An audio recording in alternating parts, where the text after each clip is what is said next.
Well, we're on the road to the capital, Kyiv, and we've just come across this convoy of Ukrainian military vehicles. We've been told that they were hit yesterday. They were obviously heading towards the capital to be part of the defence of the city when there was a Russian missile strike. This is an air defence missile system. Very, very few cars on the road this morning. We're making a careful approach to the city, checking the information as we go. Reports coming out from Kyiv talk of airstrikes, talk of more sirens, people hiding in basements. It's crucial for Moscow's plans to try to get control of the capital, but that may involve street-by-street fighting. And so far, there's no indication that Russian forces have managed to reach the centre of the city, though there are reports that they are in one of the suburbs on the outskirts.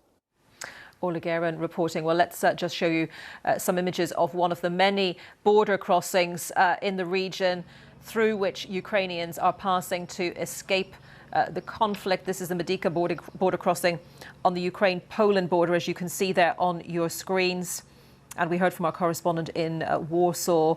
The latest figures from officials there suggest that more than 100,000 people since the start of this conflict have fled Ukraine into Poland. Poland saying it will take anyone who wants to come in to escape the fighting. Well, Fergal Keane has been with people heading towards Poland, trying to escape the fighting, and here's his report.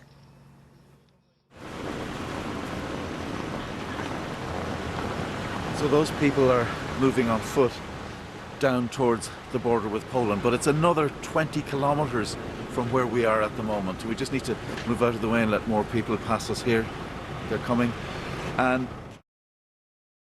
constant procession of people and cars as well. As I've said, 20 kilometres that way, and I'm told another 10 at least that way.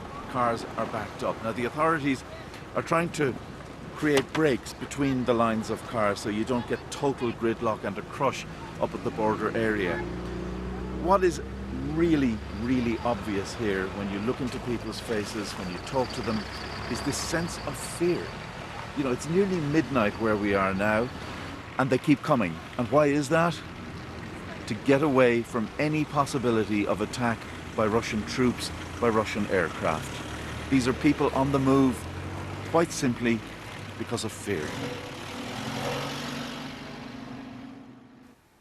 And people on the move out of Ukraine into Romania as well. We can show you these images of one of the border crossings there.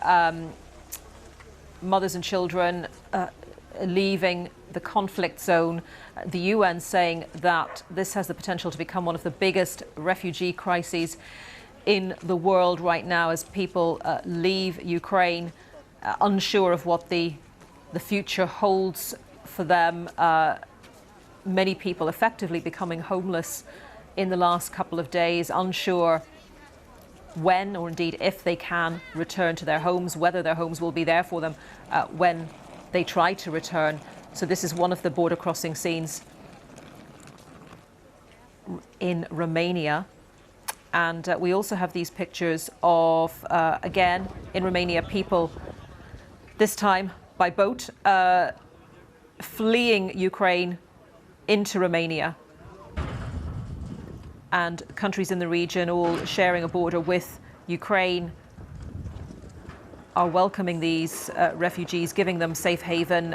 Some of them, as we heard from Romania the other day, travelling through Romania to other areas. Some staying in Romania itself, a very small number seeking asylum. Of course, they have a right to stay in Romania for up to 90 days without seeking asylum, but clearly Ukrainians will hope that they can return to their home, that their exodus, their exile will be temporary, but that is a question which absolutely nobody has the answer for right now.